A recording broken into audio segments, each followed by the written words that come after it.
저희들이 매주 창세기 내용으로 환대에 대해 말씀을 나누고 있습니다. 오늘 환대의 존재로 시리즈 세 번째, 오늘은 특별히 용서에 대해서 우리가 함께 생각해 보고자 합니다. 내가 좋아하고 내가 친한 사람이라면 그 사람 환대하는 것 그렇게 어렵지 않을 겁니다. 그런데 내게 상처를 줬거나 나를 미워하는 그 사람을 우리가 환대한다라는 것은 참으로 어려운 일이죠. 그래서 우리에게 이 용서는 우리가 환대의 존재가 되게 하는 아주 중요한 능력이라는 것을 우리가 다시 한번 생각해 볼 수 있게 됩니다. 오늘 본문에 보면 야곱의 이야기가 나오죠. 야곱은 쌍둥이 중 둘째로 태어났습니다. 야곱의 형은 누구죠? 네, 그럴 줄 알았습니다. 야곱의 형은 에서이죠. 역시 잘 알고 계십니다. 야곱은 아주 욕심이 많았습니다. 그래서 형보다 자기가 먼저 나오고 싶어가지고 먼저 나가려는 형의 발 뒤꿈치를 붙잡았을 정도로, 그렇게 태어났을 정도로, 그래서 그의 이름이 야곱, 발 뒤꿈치를 잡는 자, 그리고 속이는 자라는 그런 뜻입니다.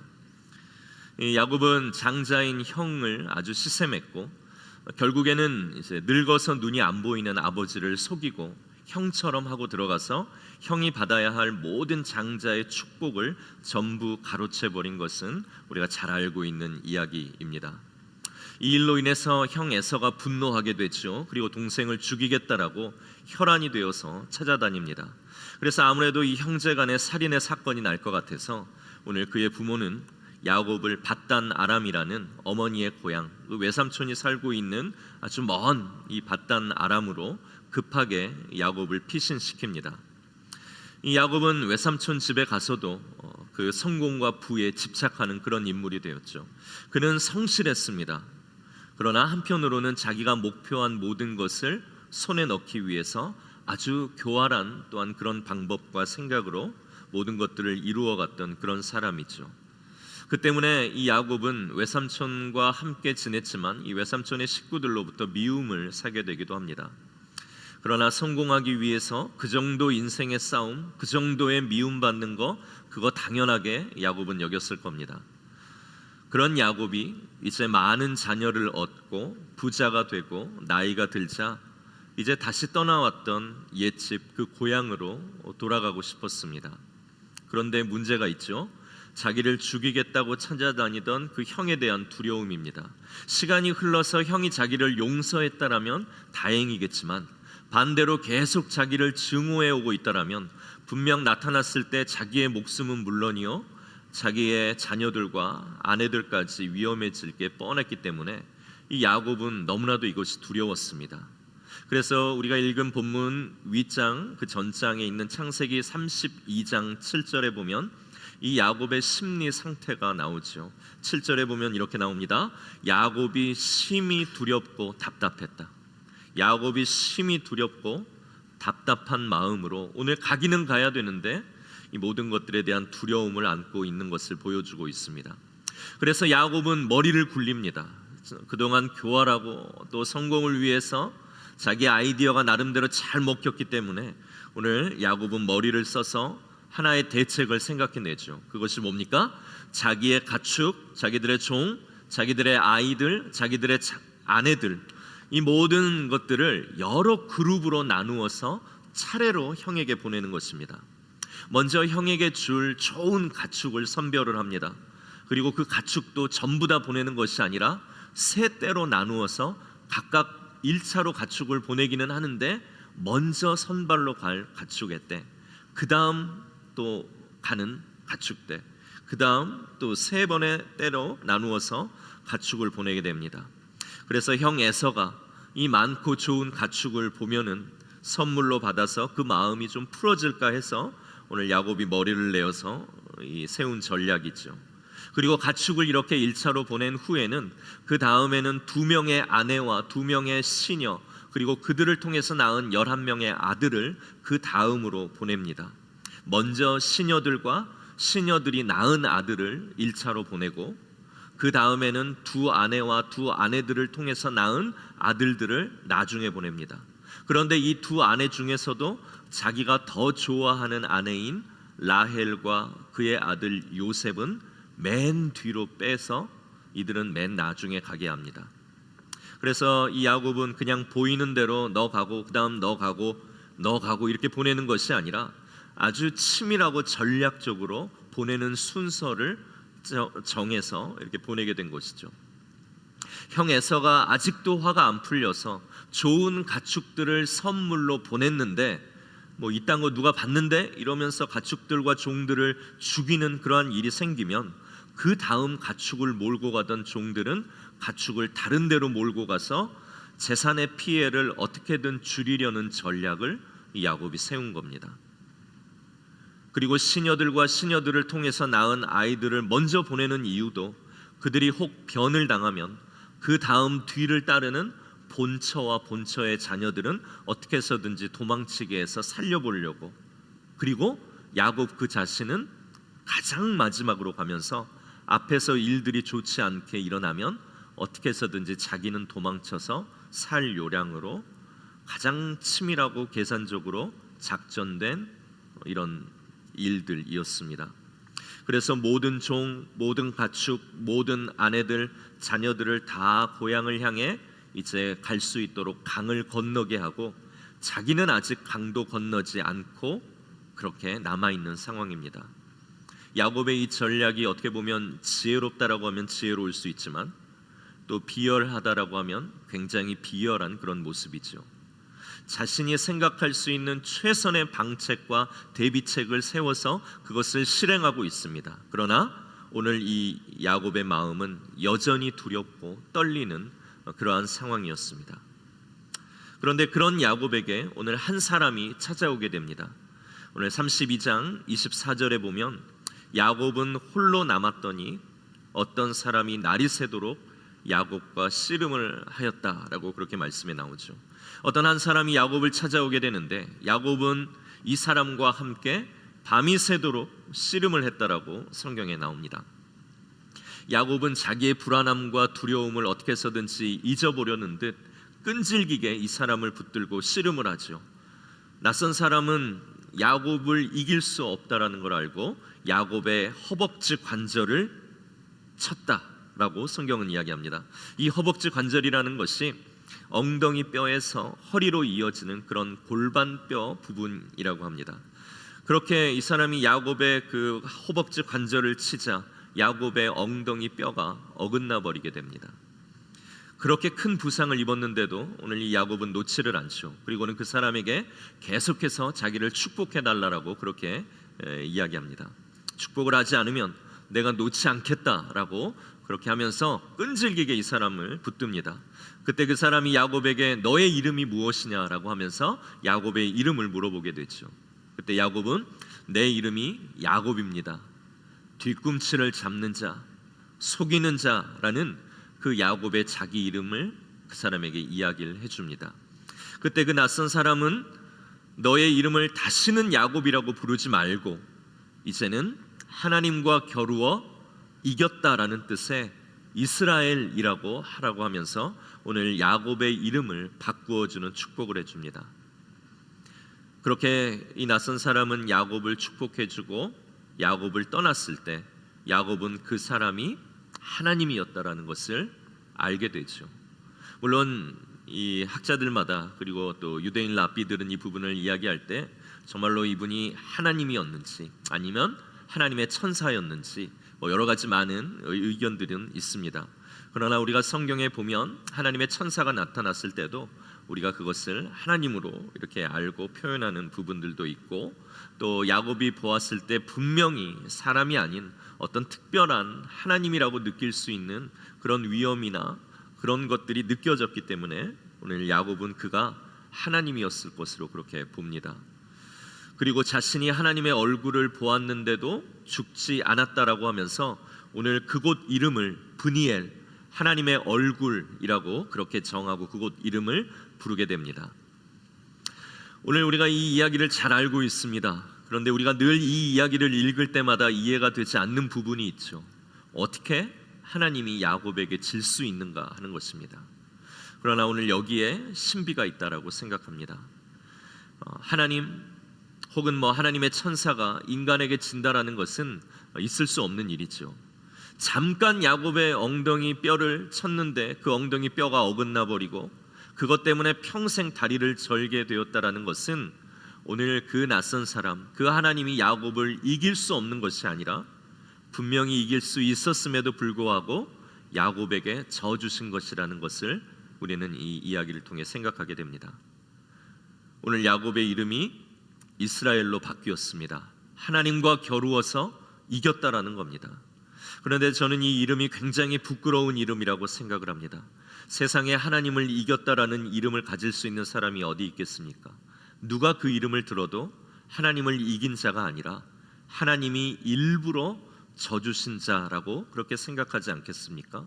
그럼에도 불구하고 자기의 이름이 하나님을 이긴 자 이스라엘이라고 할 때 오늘 이 이름은 대견한 이름이 아니라 굉장히 부끄러운 이름이다라는 생각이 듭니다.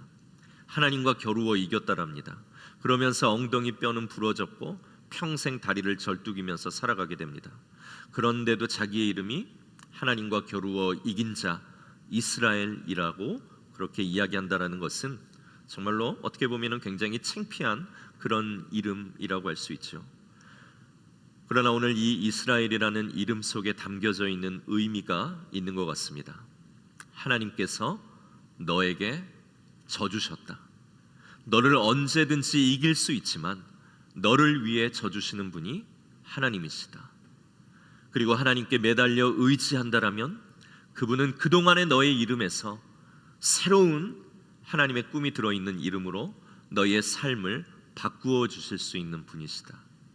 네가 평생 세상에서 성공을 위해 싸웠고 교활하게 머리를 써서 인생의 문제와 싸웠다라면 이제는 하나님과 싸워 겨루는 존재가 되어야 한다라는 것이 이 이스라엘의 이름 안에 들어있는 의미가 아니겠습니까? 네가 지금 부러졌고 그래서 예전처럼 마음대로 뛸 수 없고 똑바로 걸을 수 없어서 세상에서 싸워야 하는 그 싸움에서 너는 불리한 존재가 되어버렸지만 오늘 하나님을 끝까지 붙들면 이제는 하나님께서 너를 위해 싸우시고 하나님의 은혜가 저는 너를 똑바로 걷게 하고 똑바로 뛰게 하는 인생 되게 하시겠다 하시는 것이 오늘 이 이스라엘이라는 이름 안에 들어있는 의미가 아니겠습니까? 야곱이 내 이름은 이스라엘이야. 누가 야곱을 향해서 야 이스라엘 하나님과 겨루어 이긴 자라고 그 이름을 불렀을 때 야곱이 어땠겠습니까?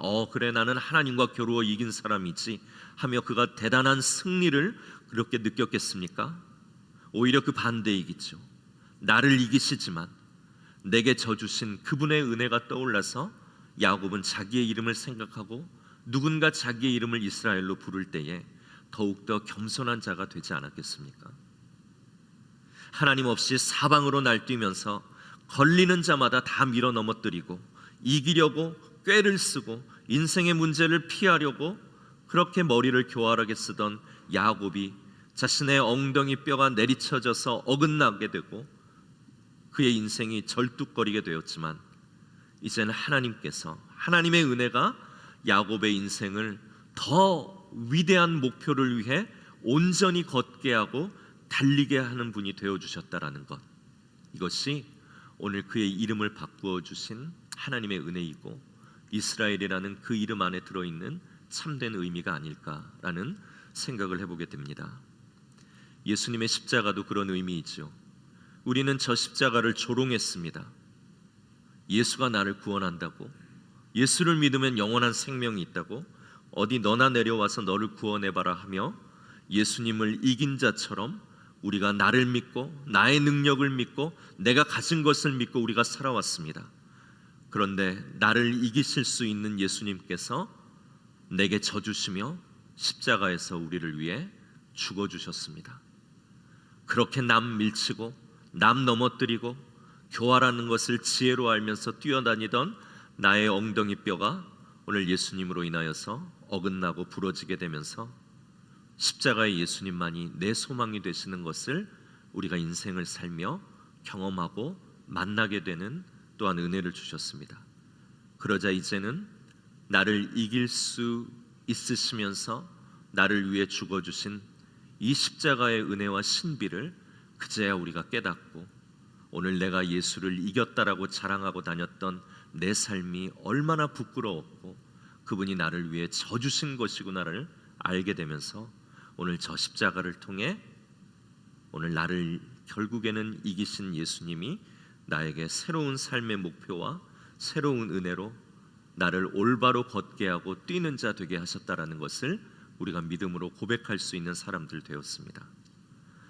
이제 우리는 예수님을 믿고 난 후에 더 이상 이 세상에서 이전만큼 표독스럽게 누구와 싸우지 못하게 되었습니다. 우리가 예수님을 믿고 난 후에 이제는 이전처럼 교활하게 살지 않기로 십자가에 달리신 주님께 매일 약속하고 매일 다짐하기 때문에 우리는 이 세상에 나가도 주님을 알지 못하는 사람들의 그 영민함과 교활함을 따라가지 못해 우리가 그렇게 무능한 존재처럼 여겨지기도 합니다. 예수를 믿고 났더니 나는 세상 싸움에서 절뚝거리는 약한 신세가 되어버렸다는 겁니다.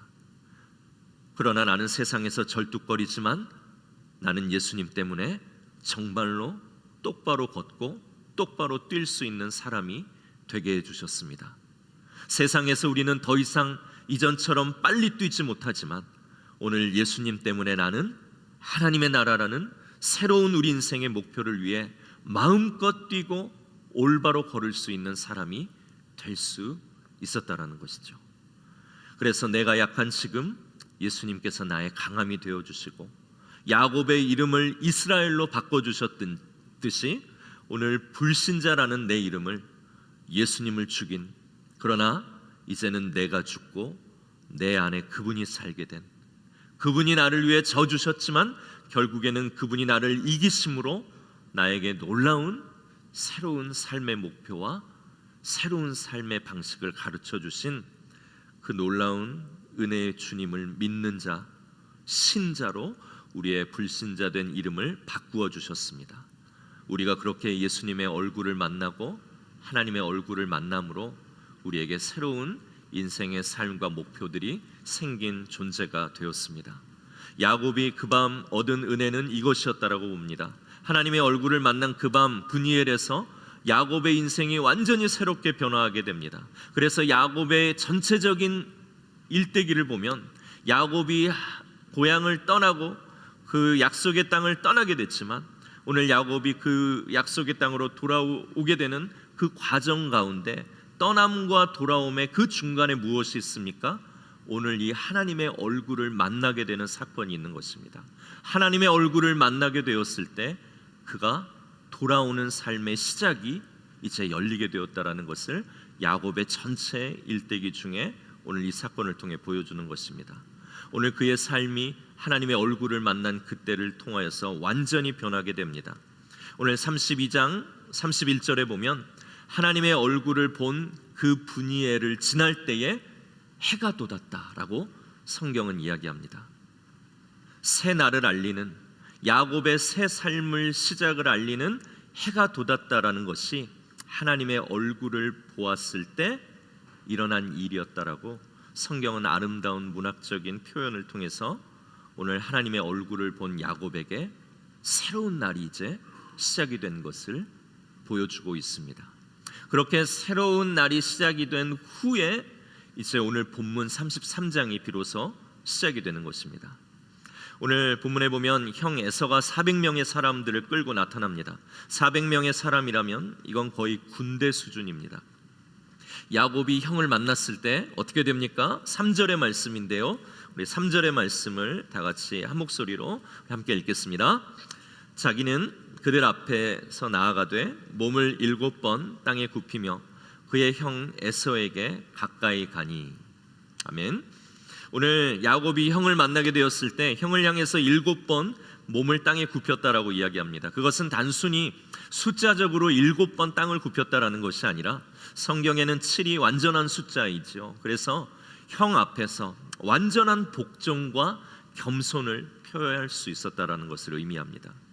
오늘 그렇게 야곱이 형 앞에 완전히 복종하고 완전히 겸손한 모습으로 그렇게 나아갈 때 형 에서의 반응이 어떻습니까? 4절입니다. 4절의 말씀도 우리 함께 한 목소리로 읽겠습니다.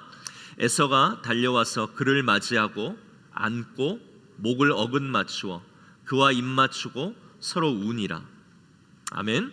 에서가 야곱을 본 후에 달려왔습니다. 그리고 그를 맞이했습니다. 그의 목을 끌어안습니다. 그리고 입을 맞추고 서로 함께 울었습니다.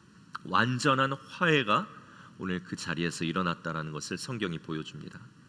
전략적이고 교활하고 자기가 할 수 있는 모든 지혜와 지식을 동원해서 세웠던 야곱의 인간적인 방법이 발을 절게 되고, 하나님을 만난 이후에 발을 절게 된 야곱은 오늘 하나님의 은혜로 형과 완전히 화해가 이루어지는 하나님의 은혜를 만나게 되었다라는 것을 성경은 우리에게 보여주는 것입니다. 야곱은 그 순간 형 에서를 향해서 이렇게 말합니다. 10절의 말씀이죠. 우리 10절의 말씀을 함께 우리 한 번 더 읽겠습니다. 10절입니다. 야곱이 이르되 그렇지 아니하나이다. 내가 형님의 눈앞에서 은혜를 입었사오면 청하건대 내 손에서 이 예물을 받으소서. 내가 형님의 얼굴을 배운즉 하나님의 얼굴을 본 것 같사오며 형님도 나를 기뻐하심이니이다. 아멘.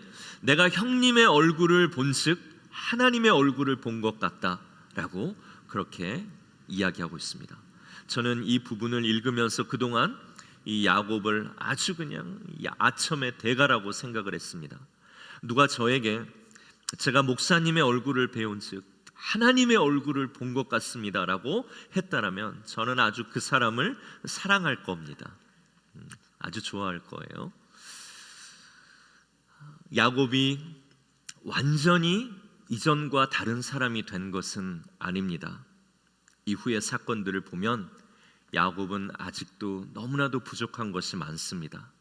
그러나 확실한 것 하나는 하나님의 얼굴을 그 밤 만난 뒤 오늘 그의 삶은 다시 새로운 길로 접어들고 이제는 하나님이 장식품이 아니라 하나님을 의지하게 된 굉장히 성숙한 야곱의 모습을 우리가 이후에서는 보게 됩니다.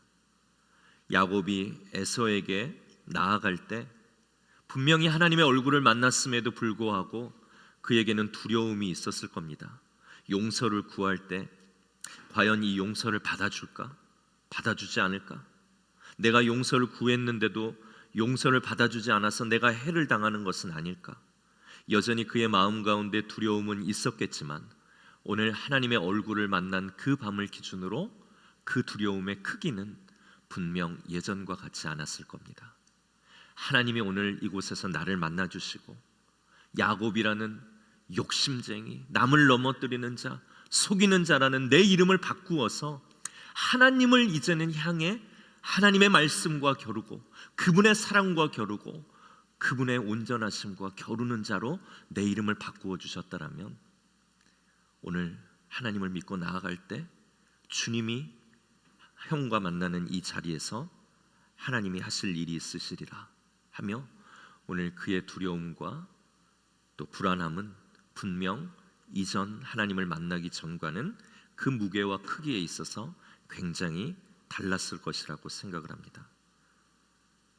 오늘 그렇게 하나님의 얼굴을 만났을 때, 진짜 하나님의 얼굴을 만났을 때 오늘 이 야곱의 눈에 형이 용서를 해야 할 인물이고 또한 내가 용서를 받아야 할 얼굴이라는 것을 그가 깊이 깨닫게 될 수 있었기에 그는 철저히 몸을 굽히고 형의 얼굴에서 정말로 아첨이 아니라 하나님의 얼굴을 보며 그에게서 은혜를 구하며 용서를 구할 수 있는 화해의 존재가 될 수 있었다라고 생각합니다.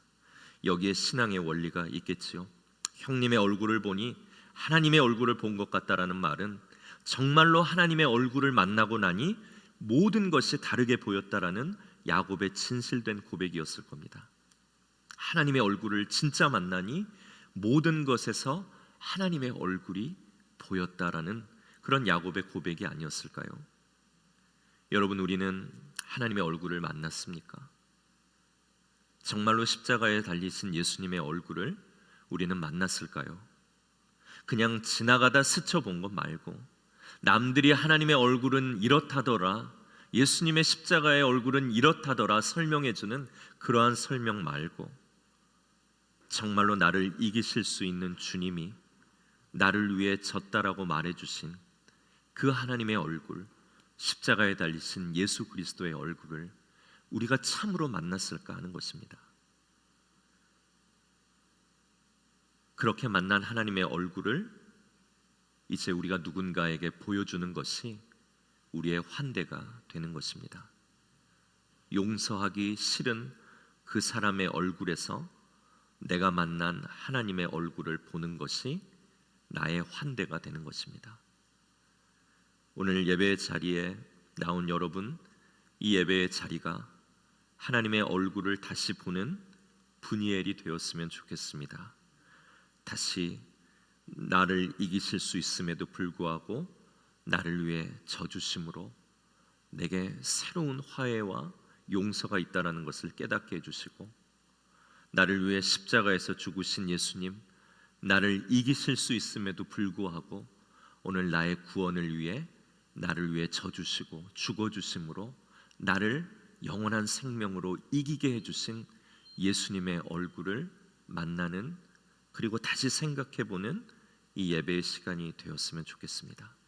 그렇게 우리가 하나님의 얼굴을 정말로 보고 참으로 대할 때 우리는 이제 옆에 있는 사람의 얼굴이 하나님의 얼굴로 보이게 되는 것입니다. 보시죠, 옆에 얼굴. 어떻게 하나님의 얼굴로 보이십니까? 네. 오늘 하나님의 얼굴을 보고 예수님의 얼굴을 참으로 만나면 우리가 사람의 얼굴에서 뿐만이 아니라 모든 자연에서도 하나님의 얼굴이 보이게 됩니다.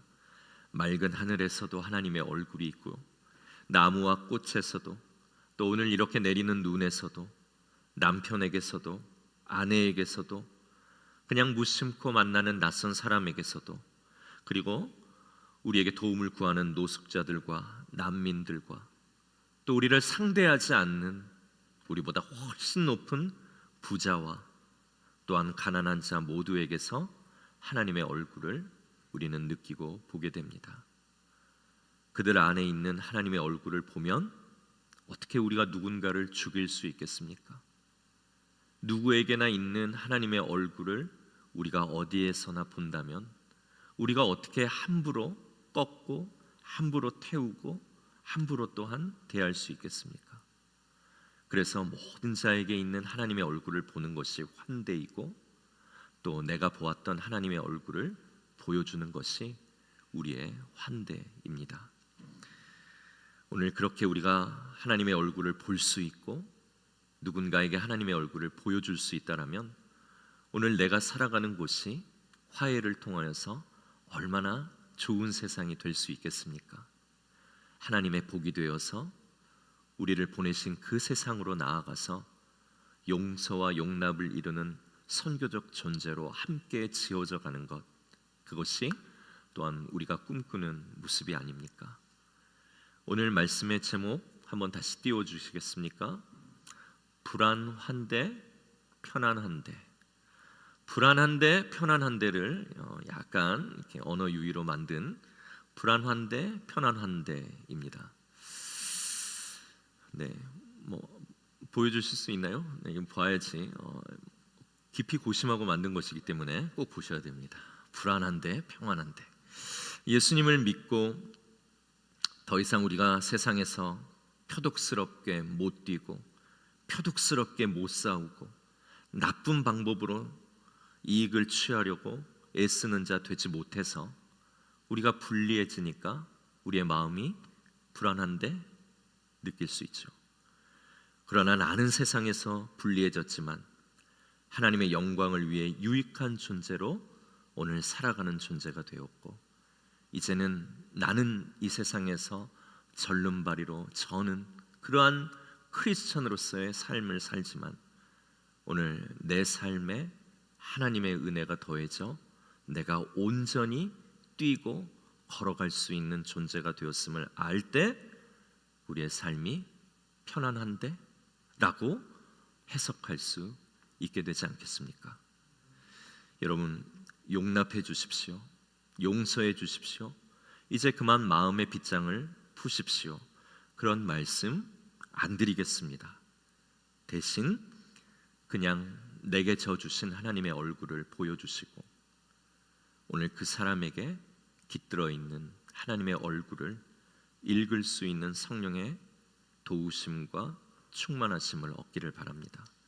그럼 우리는 달라질 수 있고 변할 수 있고 누구에게든 환대를 베풀 수 있는 환대의 존재가 될 수 있을 것입니다.